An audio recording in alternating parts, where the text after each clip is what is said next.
Hello students, एक बार फिर से तैयार हो जाइए। ज्यामिति हम लोग पढ़ रहे हैं। ज्यामिति का आज ये तीसरा वीडियो। ये क्लास 10 का ज्यामिति हम लोग पढ़ रहे हैं, समरूपता। और समरूपता में आज हम लोग दो प्रश्न सिद्ध करेंगे। आपके सामने देखिए, बोर्ड पर है।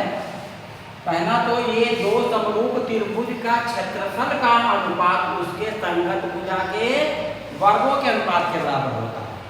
ये क्षेत्रफल का अनुपात यदि निकालने के लिए है, अब भुजा का अनुपात दिया हुआ है तो जो भुजा का अनुपात उसको वर्ग कर रहे हैं, यानी क्षेत्रफल का अनुपात संगत भुजा के वर्गों के अनुपात के बराबर होता है। यदि क्षेत्रफल का अनुपात 2:3 तो क्षेत्रफल का अनुपात भुजा का अनुपात यदि दिया हुआ है 2:3 तो क्षेत्रफल का अनुपात क्या होगा, स्क्वायर कर दो तो कितना हो जाएगा, 4:9।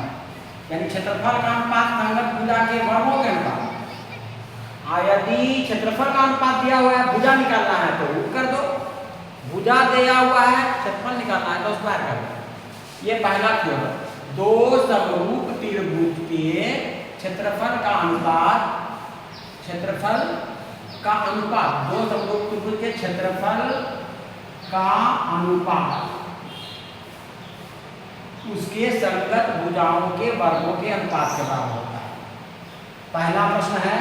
एंड क्वेश्चन नंबर दूसरा है कि दो समरूप त्रिभुज के परिमिति का अनुपात उसके संगत भुजाओं के अनुपात के बराबर होता है। मतलब परिमिति का वही अनुपात होगा जो भुजा का अनुपात। भुजा का अनुपात यदि 2:3 तो परिमिति का भी अनुपात 2:3, परिमिति का अनुपात 3:4 तो भुजा का भी अनुपात 3:4। लेकिन क्षेत्रफल का अनुपात क्या होगा, उसके भुजा के वर्गों के अनुपात के बराबर। यही हम प्रमाणित करेंगे। ध्यान से देखिएगा, यहाँ पर दिया हुआ है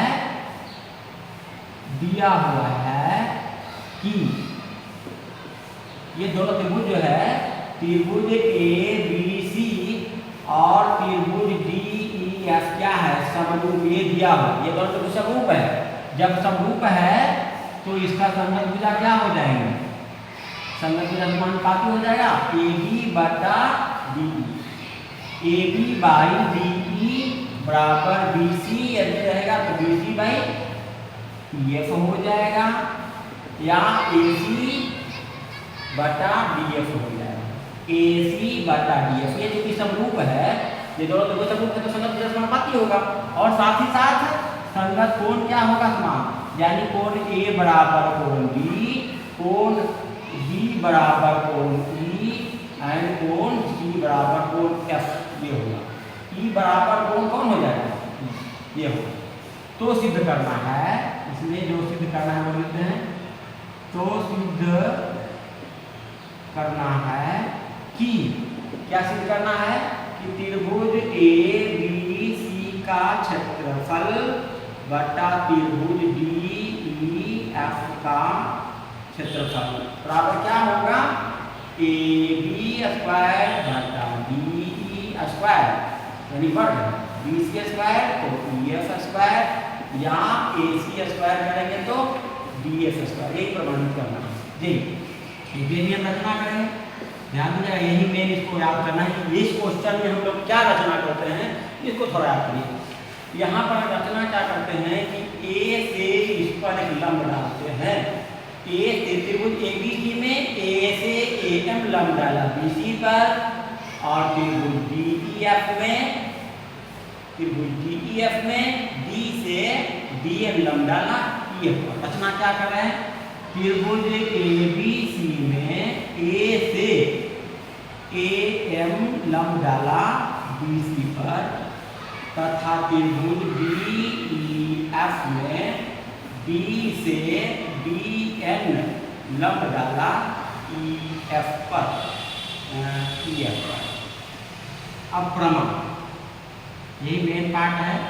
प्रमाण देखोगे इस त्रिभुज में, चलोगे और इस त्रिभुज में, इसमें त्रिभुज ABC और त्रिभुज DEN में, कौन में, ABM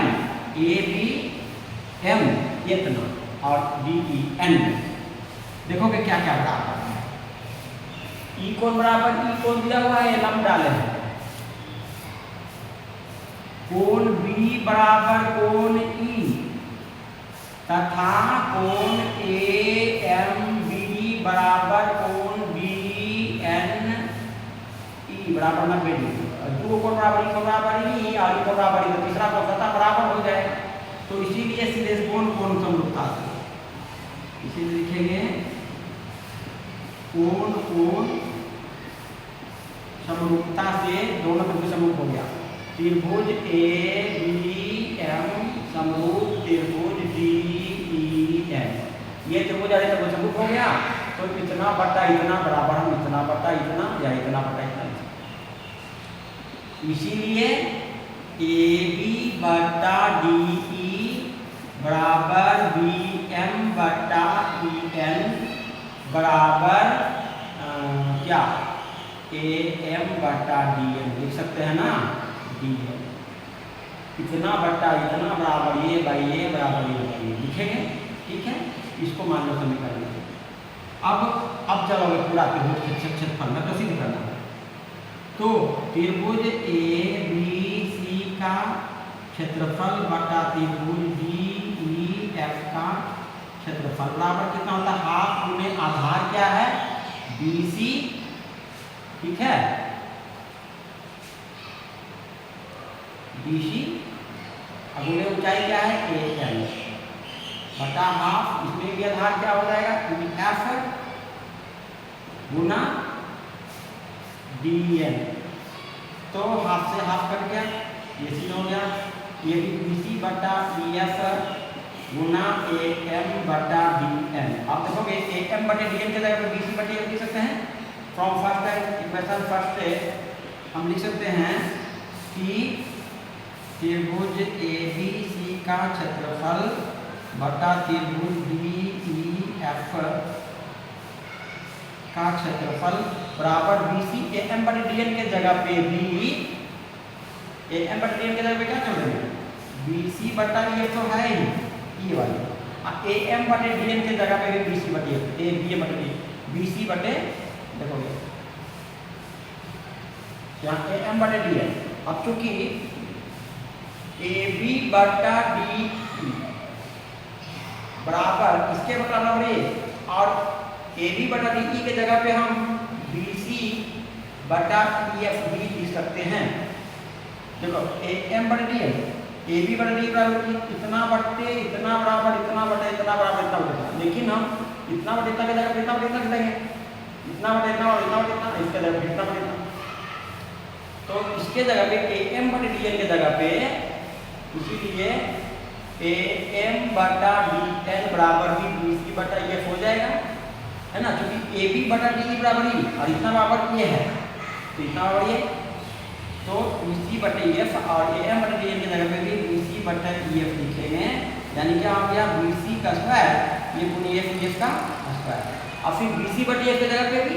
अब चूंकि बी सी बटा डी एफ बी देखोगे क्योंकि बी सी बटा डी एफ की जगह पे हम क्या लिख देंगे ए बी बटा डी ई भी लिख देंगे और यहाँ स्क्वायर है तो यहाँ भी स्क्वायर बराबर ए सी बटा डी एफ लिख देंगे, यहाँ स्क्वायर है तो यहाँ भी स्क्वायर। यही सिद्ध कर लीजिए था, यही सिद्ध था कि त्रिभुज ए बी सी का क्षेत्रफल बटा त्रिभुज डी ई एफ का क्षेत्रफल बराबर क्या हो गया ए बी स्क्वायर बटा डी ई स्क्वायर बराबर बी सी स्क्वायर बटा ई एफ स्क्वायर बराबर ए सी स्क्वायर बटा डी एफ स्क्वायर। यही सिद्ध करने के लिए था, यही पार्ट जो था वो शुरू हो गया। नहीं पहले दोनों त्रिभुज को समरूप किए, कौन कौन समरूपता से जब समरूप हो गया तो इतना बटा इतना बराबर हम इतना बटे इतना बटा इतना की जगह पे हम इतना इतना बटे इतना या इतना बाई इतना बराबर इतना ये लिख सकते हैं, क्योंकि इतना बटा इतना होता ही है, यानी इतना बटा इतना बराबर इतना बटा इतना और इसके बराबर फिर इतना बटा इतना बटा त्रिभुज के क्षेत्रफल हाफ गुने आधार गुने ऊंचाई ये किए हैं हम, हाफ हाफ कर दिया बी सी बटा ई एफ और ए एम बट दिया ए एम बटे डी एन की जगह पे भी इतना या फिर इतना लिख सकते हैं, इतना स्क्वायर हो गया, ठीक है। चलिए आप देखना है यहाँ पर भी लिखा हुआ है, सेकंड क्वेश्चन में देखेंगे किसी दो समरूप त्रिभुज के परिमिति का अनुपात, यानी इसके जो बाउंड्री है इनका अनुपात वही होगा जिसके भुजा का अनुपात होगा। ठीक है, यहाँ लिखेंगे कि दिया हुआ है कि त्रिभुज ABC समरूप है त्रिभुज DEF के।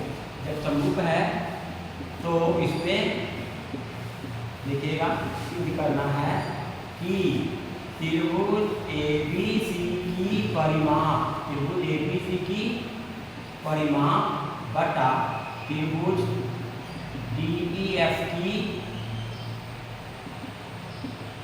परिमाप बराबर कितना होगा, भुजा का अनुपात होगा AB बटा DE बराबर BC बटा EF बराबर AC बटा DEF।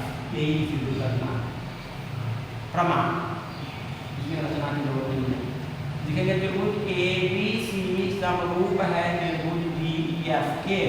जब समरूप है तो इसीलिए AB बटा DE बराबर BC बटा EF बराबर AC बटा DF तो होगा ही नहीं।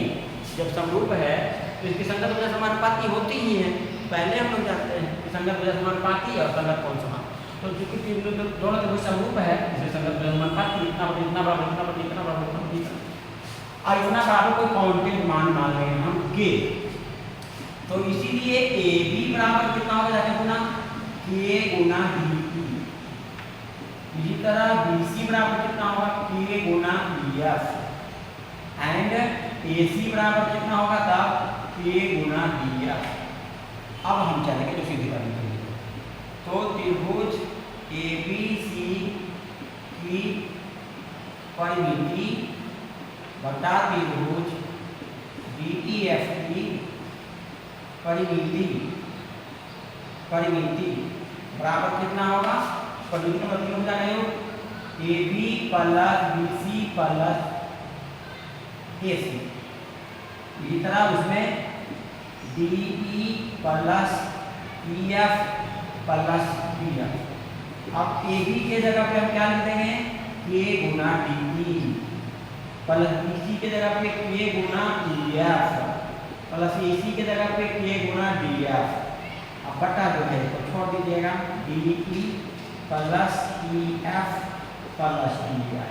अब सब में कॉमन चीज है, जैसे त्रिभुज ABC की परिमिति बटा त्रिभुज DEF की परिमिति बराबर, सब में कांस्टेंट है के गुना कर लो, कॉमन ले लेंगे, कॉमन लेंगे हो जाएगा DE plus EF plus DF बटा वही फिर से DE plus EF plus DF।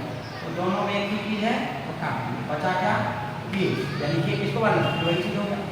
K बराबर करना तो क्या होगा, AB बटा DE बराबर BC बटा EF बराबर AC बटा DF। यही चीज हो गया, यही चीज के साथ अर्थात सिद्ध हो गया कि त्रिभुज ABC